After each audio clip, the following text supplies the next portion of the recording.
Whitmore Daniel, a wealthy man in his late 70s, sat alone in his silver Mercedes, tapping his thumb impatiently against the steering wheel. The air conditioner hummed, barely keeping the Kentucky heat at bay. Retired and wealthy from a life of business and finance, Whitmore was used to things working in his favor. But that day, he found himself stranded with a flat tire, far from the comforts of his pristine mansion on the outskirts of town. After a few attempts to call for roadside assistance with no luck, he sighed and resigned himself to the fact that he'd have to wait. Just as he started to feel a tinge of frustration bubbling up, he saw a figure walking toward him down the road. A young boy, maybe 13 or 14, wearing a faded t-shirt and worn-out sneakers. The boy approached with a determined expression. Whitmore watched as the boy's eyes narrowed, examining the car before giving Whitmore a polite but confident nod. "Got a flat, sir?" the boy asked, his voice steady. Yes, I do," Whitmore replied, feeling a strange mix of relief and unease. "I was hoping for a bit of help, but my phone's got no signal out here." The boy gave a little smile. "I can help with that," he said, kneeling beside the tire without hesitation. "My grandpa taught me how to change a tire last summer. Do you have a spare?" Whitmore gestured to the trunk, watching as the boy opened it and pulled out the necessary tools. The young boy worked swiftly, his hands moving with a quiet confidence that seemed almost beyond his years. As Whitmore stood there, he felt a strange humility creeping in, something he hadn't felt in a long time. He wanted to offer the boy something in return, but the young man hardly looked up, focusing intently on the task at hand. After a few minutes, the boy finished, wiping his hands on his jeans and stepping back. "All done," he said simply, offering a small, satisfied smile. Whitmore reached into his wallet and pulled out a few bills, holding them out to the boy. "Here, take this. I really appreciate your help." But the boy took a step back, raising his hand politely. "Thank you, sir, but I don't need anything. Just happy to help." Stunned, Whitmore stood there, money still in hand, as he watched the boy turn and walk away down the road. The interaction had left him moved somehow, though he couldn't quite put a finger on why. Alone now, he slipped the money back into his wallet and got back into his car, watching in the rearview mirror as the boy's figure grew smaller in the distance. For the rest of his drive, Whitmore's thoughts kept drifting back to the boy. There was a quiet dignity about him, a self-assurance that wasn't born from money or privilege, but from something deeper. That night, as he sat alone in his lavish home, Whitmore found himself unable to shake the image of the boy, walking away with nothing but a smile. That evening, Whitmore sat in the leather armchair of his study, surrounded by shelves of books he rarely opened. The room was quiet, save for the soft ticking of the grandfather clock in the corner. His dinner, a perfectly prepared steak and asparagus, sat untouched on the side table. He couldn't stop thinking about the boy. Whitmore had encountered thousands of people in his lifetime, business partners, employees, investors. Most interactions revolved around negotiations, favors, and deals. There was always an exchange, a price, or an expectation. But this boy, this stranger, had helped him for no reason other than kindness. He leaned back, sipping his scotch. The memory of the boy's confident smile replayed in his mind. He didn't look like someone who had much, Whitmore thought. The worn shoes, the faded clothes, the dust on his hands, it all told a story. And yet, the boy carried himself with a kind of integrity that seemed so rare these days. The next morning, Whitmore couldn't resist the urge to find the boy. He didn't know why, but something inside him felt unfinished. Maybe it was guilt, maybe gratitude, or maybe just curiosity. Whatever it was, he found himself driving down the same stretch of road, scanning the horizon for any sign of the boy. Hours passed as he stopped at gas stations and small diners, asking anyone who would listen if they'd seen a young boy fitting the description. Most shrugged or shook their heads until finally, an older woman behind the counter at a small cafe spoke up. "Sounds like you're talking about Caleb," she said, wiping her hands on her apron. "That boy's always helping folks around here. Lives with his mama over in Harlan." "Harlan," Whitmore repeated, making a mental note. The town of Harlan was an hour away, nestled in the foothills of the Appalachians. The drive was scenic, but Whitmore barely noticed. His mind was racing with questions. What kind of life did this boy have? What kind of family raised someone like that? When he arrived in Harlan, the streets were quiet, lined with modest homes and small businesses. He asked a few locals about Caleb and was eventually pointed to a small house on the edge of town. The house was worn but tidy, with a front porch that sagged slightly under its own weight. Whitmore parked his car and hesitated for a moment, unsure of what he would even say. Taking a deep breath, he knocked on the door.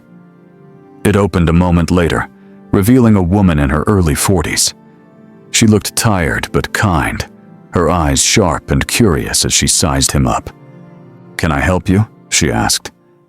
"Good morning," Whitmore said, clearing his throat. "I'm sorry to bother you, but I believe I met your son yesterday. Caleb, right? He helped me with a flat tire."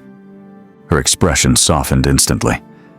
"That sounds like my Caleb," she said with a small smile. "He's always helping folks." "I just wanted to thank him properly," Whitmore said. "He wouldn't accept anything from me yesterday." She nodded, stepping aside to let him in. "He's out back. You're welcome to wait." Whitmore stepped inside, taking in the modest surroundings. The furniture was old but clean, the walls adorned with family photos and a few hand-drawn pictures that looked like they came from a much younger Caleb. It was a far cry from his own home, with its pristine surfaces and expensive artwork. Yet something about this space felt warmer, more alive. He followed her out to the backyard, where Caleb was repairing the fence. The boy looked up, surprised to see Matthew. "Hey, mister," Caleb said, wiping his hands on his jeans. "What are you doing here?" Whitmore smiled, feeling strangely nervous. "I wanted to thank you again. You helped me when I really needed it, and I just couldn't stop thinking about it." Caleb shrugged, his expression easy and genuine. It wasn't a big deal. But to Whitmore, it was, and he was determined to show it. Caleb leaned against the fence, his curious gaze fixed on Whitmore. For a moment, neither of them spoke.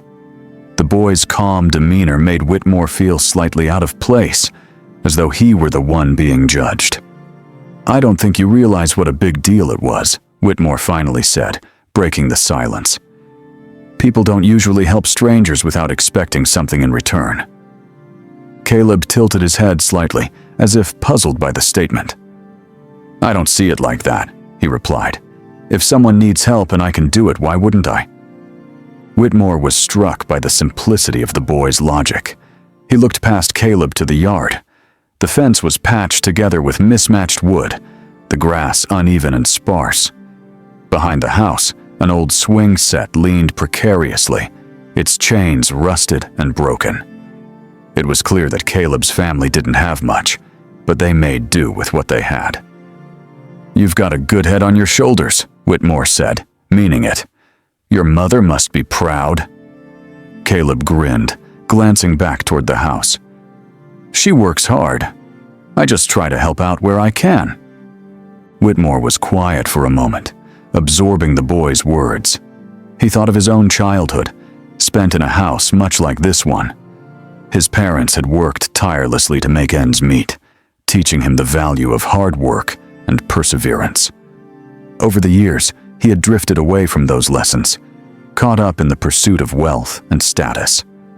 Now, standing in this yard, he felt an odd sense of nostalgia and regret. "I'd like to do something for you and your family," Whitmore said at last. Caleb straightened up, his expression cautious. "We're okay, mister. We don't need anything." "It's not about need," Whitmore insisted. "It's about what's right. You helped me, and I'd like to return the favor." Before Caleb could respond, his mother stepped out onto the porch, wiping her hands on a dish towel. "Caleb, you better come inside and wash up before lunch," she called. Then her eyes shifted to Matthew. "Would you care to join us? It's nothing fancy, but you're welcome."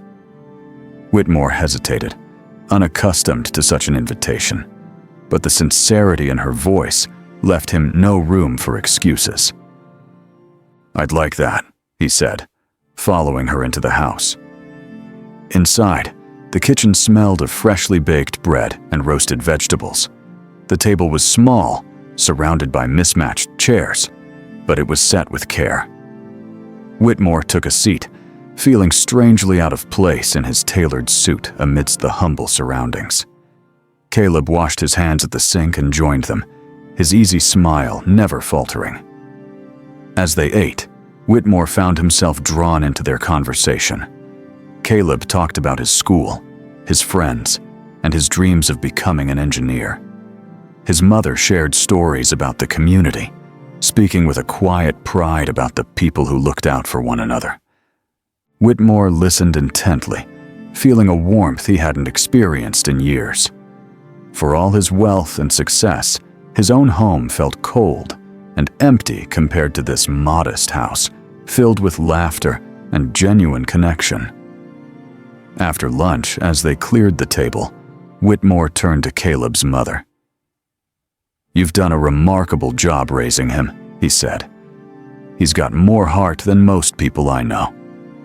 She smiled, her eyes shining with gratitude. "Thank you. He's a good boy. But we've had our struggles. We've learned to appreciate the small things." Whitmore nodded, his mind already turning over ideas. He didn't want to overstep, but he couldn't walk away without doing something for them. This family had given him a gift he hadn't even realized he needed, a reminder of what truly mattered. Whitmore left their home that afternoon with a sense of clarity he hadn't felt in years. Driving back to his estate, he began to plan. This wasn't about charity. It was about honoring the boy's selflessness and the family's resilience. Caleb and his mother deserved more than patched fences and worn furniture. They deserved stability and recognition for the strength they showed every day. The next morning, Whitmore made calls, lots of them. He reached out to old colleagues, contractors, and suppliers. By midday, a plan was set in motion. Within a week, trucks and workers began arriving at Caleb's home. Whitmore stood on the sidewalk clipboard, in hand directing the renovations, as Caleb and his mother looked on in shock. "You didn't have to do this," Caleb's mother said, her voice trembling as she watched the crew unload supplies. "We've managed fine on our own." Whitmore turned to her, his expression earnest. "You've done more than manage, you've thrived, but you gave me something I didn't know I was missing. Let me give back." Caleb was quieter than usual, standing next to his mother, with a thoughtful look on his face. Whitmore knelt slightly, meeting his eye. "You taught me something. Caleb, helping people isn't about money. It's about showing up. I want to show up for you." Over the next several weeks, the house underwent a transformation. The sagging porch was replaced with sturdy wood, the roof repaired, and the rusty swing set out back was replaced with a new one. Inside, the walls were painted, the floors polished, and the kitchen upgraded with modern appliances. At first, Caleb tried to help with the renovations, carrying planks and sweeping debris, but Whitmore insisted he take a break. "Your job," Whitmore said with a smile, "is to enjoy being a kid for a little while." Still, Caleb couldn't resist sneaking out to watch the crew work, his eyes lighting up with curiosity as he observed them measure, cut, and build. One of the workers, a burly man named Joe, noticed his interest and invited him to help measure wood planks. Before long, Caleb was asking questions about tools and construction, his excitement infectious. Whitmore watched from a distance, a warm pride swelling in his chest. For the first time in years, he felt like he was doing something meaningful, something beyond himself. The boy's energy reminded him of the ambition he once had, before life became a blur of boardrooms and stock portfolios. One evening, as the sun dipped low, the project was nearing its end.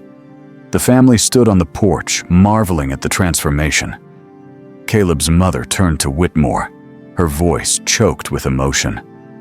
"This isn't just a house anymore, it's a home. I don't know how we can ever thank you." Whitmore shook his head, his tone soft. "You already have. You reminded me of what life is supposed to be about: family connection and purpose. I think I'm the one who should be thanking you."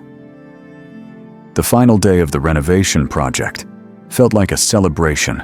Neighbors stopped by to see the changes, offering smiles and small gifts, fresh baked bread jars of homemade jam, and even a potted plant. Caleb's laughter echoed through the yard as he raced around, showing his friends the new swing set and the freshly painted rooms. Inside the house, once tired and worn, now radiated life. Whitmore stood on the front porch, leaning against the sturdy new railing, watching the scene unfold. He hadn't felt this kind of joy in years. Simple, unfiltered joy that came from seeing others thrive. Caleb's mother walked over, a cup of iced tea in her hand. She offered it to him with a smile. "You've done more than fix a house," she said softly. "You've given us hope, and I think you found something for yourself too." Whitmore nodded, taking a sip. "I have," he admitted. "I spent so many years chasing things I thought mattered: money, status, influence, but none of it feels like this. None of it ever filled me the way this has." As the sun began to set, Caleb joined them on the porch, his energy still boundless. He looked at Whitmore, his expression thoughtful. "Mr. Whitmore," he began, "I've been thinking a lot about what you did for us. I want to do something like that one day. I want to help people too." Whitmore placed a hand on Caleb's shoulder, his voice steady. "You already are, Caleb. Your kindness set all of this in motion. Don't ever lose that." The three of them sat together, watching the sky shift from gold to deep orange. The warmth of the day lingered, but there was a deeper warmth, one that came from connection, gratitude, and a shared sense of purpose. When it was time for Whitmore to leave, Caleb and his mother walked him to his car. The boy's wide grin and his mother's tearful smile were etched into Matthew's memory as he drove away.